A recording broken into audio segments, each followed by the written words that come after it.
നമസ്കാരം. മലയാളി വാർത്തയിലേക്ക് സ്വാഗതം. പഹൽഗാം ഭീകരാക്രമണം ഇന്ത്യക്കും പാകിസ്ഥാനുമെതിരെ സൃഷ്ടിച്ചിരിക്കുന്ന വിള്ളൽ വലുതാണ്. അതായത് ഇരു രാജ്യങ്ങളും വലിയ രീതിയിലുള്ള നീക്കങ്ങൾ നടത്തിക്കൊണ്ടിരിക്കുന്നു. ആക്രമണം തിരിച്ചടി ആ ഒരു ഘട്ടത്തിലാണ് ആയിരിക്കുന്നത്. ഇതിനിടയിൽ പാകിസ്ഥാനൊപ്പം ചില രാജ്യങ്ങൾ അണിചേരുന്നു. ഇന്ത്യക്ക് അനുകൂലമായി ചില രാജ്യങ്ങൾ വരുന്നു, പിന്തുണ അറിയിക്കുന്നു. ഇത്തരത്തിൽ ഒരു രണ്ട് തട്ടിലേക്ക് രാജ്യങ്ങളെല്ലാം എത്തിയിരിക്കുന്നു എന്ന് തന്നെയാണ് നമുക്ക് മനസ്സിലാക്കേണ്ടത്.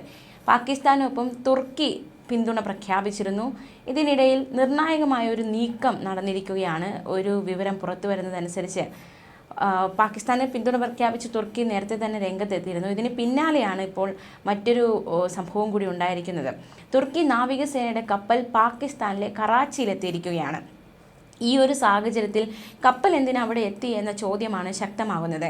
പാകിസ്ഥാനിലെത്തിയത് തുർക്കി നാവികസേനയുടെ TCG ബുയുക്കടയ എന്ന കപ്പലാണ് എന്നാണ് വിവരങ്ങൾ പുറത്തു വരുന്നത്.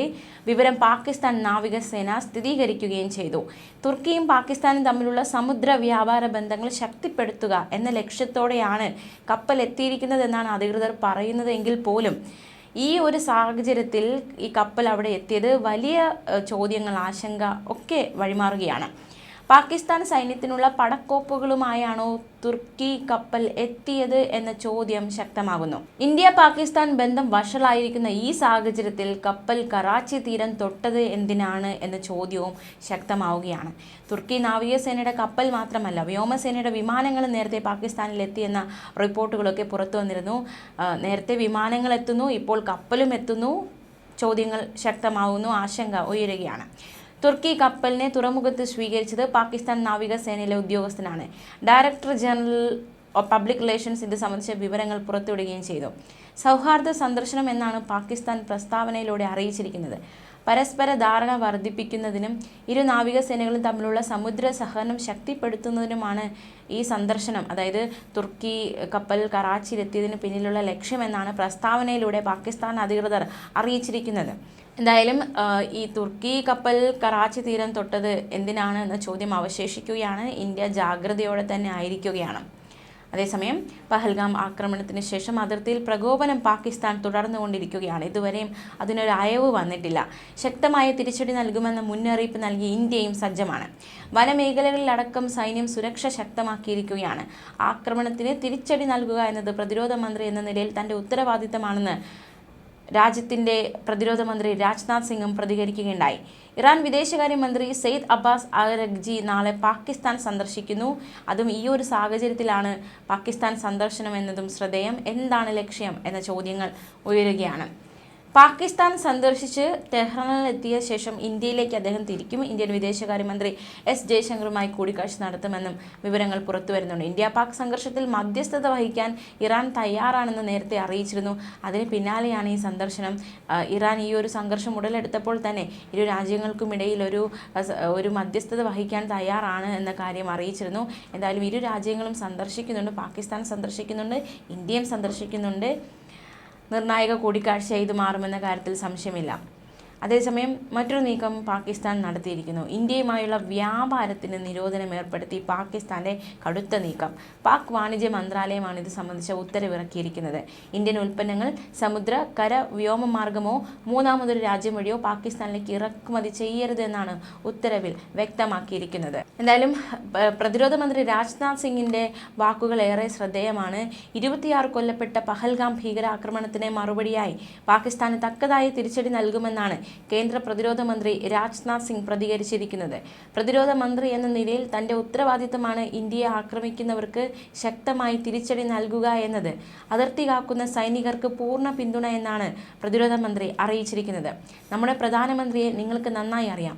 അദ്ദേഹത്തിൻ്റെ പ്രവർത്തന ശൈലി, ദൃഢനിശ്ചയം എന്നിവ നിങ്ങൾക്ക് പരിചിതമാണ്. മോദിയുടെ നേതൃത്വത്തിൽ നിങ്ങൾ ആഗ്രഹിക്കുന്നത് തീർച്ചയായും സംഭവിക്കും. സംസ്കൃതി ജാഗരൺ മഹോത്സവത്തെ അഭിസംബോധന ചെയ്യുന്നതിനിടയിലാണ് പ്രതിരോധ മന്ത്രി ഇത്തരത്തിലൊരു ഉറപ്പ് രാജ്യത്തിന് നൽകിയിരിക്കുന്നത്. എന്തായാലും സൈന്യം ജാഗ്രത വർദ്ധിപ്പിച്ചിരിക്കുകയാണ്. ബങ്കറുകൾ സജ്ജമാക്കിയിരിക്കുകയാണ്. വ്യോമസേന സൈനിക ശേഷി വർദ്ധിപ്പിച്ചിരിക്കുകയാണ്. റഷ്യൻ നിർമ്മിത മിസൈലുകളും എത്തിച്ചിരിക്കുകയാണ്. ഇതിനിടയിൽ പ്രധാനമന്ത്രി നരേന്ദ്രമോദിയുമായി എയർ ചീഫ് മാർഷൽ കൂടിക്കാഴ്ച നടത്തുകയും ചെയ്തു. കര നാവിക സേനകളും സജ്ജമാണ്.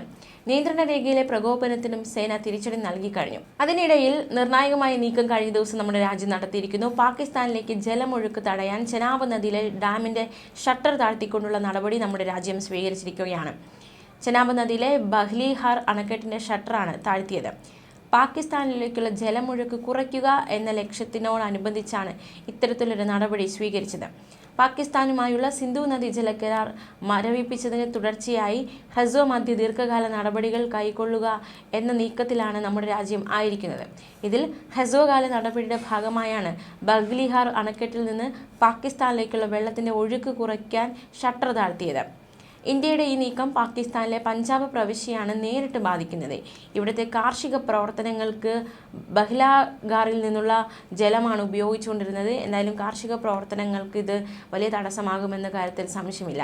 ചലം നദിയിലെ കിഷൻഗംഗ അണക്കെട്ടിന്റെ ഷട്ടറും ഇന്ത്യ താഴ്ത്താനുള്ള നീക്കം നടത്തുന്നു എന്ന വിവരവും പുറത്തു വരുന്നുണ്ട്.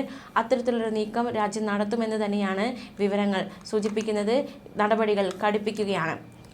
ഏതായാലും പാകിസ്ഥാൻ നിയന്ത്രണ രേഖയിൽ വെടിനിർത്തൽ കരാർ ലംഘിച്ചതായി കരസേന അറിയിച്ചു. കുപ്വാര, ബാരാമുള്ള, പൂഞ്ച്, രജൌരി, മെന്ദർ, നൌഷേര, സുന്ദർബനി, അഗ്നൂർ പ്രദേശങ്ങൾക്ക് എതിർവശത്ത് നിന്ന് പ്രകോപനമൊന്നുമില്ലാതെ തന്നെ പാകിസ്ഥാൻ വെടിയുതിർക്കുന്നുവെന്നാണ് വിവരങ്ങൾ സൂചിപ്പിക്കുന്നത്. പാക് നടപടിക്ക് കൃത്യമായ മറുപടി നൽകുമെന്ന് സൈന്യം അറിയിച്ചിട്ടുണ്ട്. അതിനിടയിൽ ശനിയാഴ്ച രാജസ്ഥാൻ അതിർത്തിയിൽ നിന്ന് ഒരു പാകിസ്ഥാൻ റേഞ്ചറെ BSF കസ്റ്റഡിയിലെടുത്തിരുന്നു. ഇയാളുടെ പേര് വിവരങ്ങൾ പുറത്തുവിട്ടിട്ടില്ല. റേഞ്ചർ ഇന്ത്യയുടെ പിടിയിലായി മണിക്കൂറുകൾക്കുള്ളിലായിരുന്നു വെടിനിർത്തൽ കരാർ ലംഘിച്ചുകൊണ്ടുള്ള പാക് പ്രകോപനം ഉണ്ടായതെന്നതും ശ്രദ്ധേയം. അബദ്ധത്തിൽ നിയന്ത്രണ രേഖ മറികടന്ന BSF കോൺസ്റ്റബിൾ പൂർണ്ണം കുമാർ സാഹു നിലവിൽ പാകിസ്ഥാന്റെ പിടിയിലാണ്. ഏപ്രിൽ 23-നാണ് ഇദ്ദേഹം പാകിസ്ഥാന്റെ പിടിയിലകപ്പെട്ടത്. ഇതിന് പിന്നാലെയാണ് പാകിസ്ഥാൻ റേഞ്ചറെ ഇന്ത്യ കസ്റ്റഡിയിലെടുത്തത്. അതേസമയം പാക് പ്രതിരോധ മന്ത്രി ഖ്വാജ ആസിഫിന്റെ ഒരു പ്രതികരണമൊക്കെ ശ്രദ്ധേയമാണ്. സിന്ധു നദീജല കരാർ വെള്ളം തടഞ്ഞാൽ സൈനിക നടപടിയെന്ന് പാക് പ്രതിരോധ മന്ത്രി ഖ്വാജ ആസിഫ് നേരത്തെ പ്രതികരിച്ചിരുന്നു. സിന്ധു നദിയിലെ വെള്ളം വഴിതിരിച്ചുവിടാൻ ഇന്ത്യ ഏത് തരത്തിലുള്ള നിർമ്മിതി ഉണ്ടാക്കിയാലും അതിനെ തകർക്കുമെന്നായിരുന്നു പാക് പ്രതിരോധ മന്ത്രിയുടെ മുന്നറിയിപ്പ്. അത്തരത്തിലുള്ള നടപടി പാകിസ്ഥാനെതിരായ കടന്നുകയറ്റമായി കണക്കാക്കുമെന്നും അദ്ദേഹം മുന്നറിയിപ്പ് നൽകിയിരുന്നു.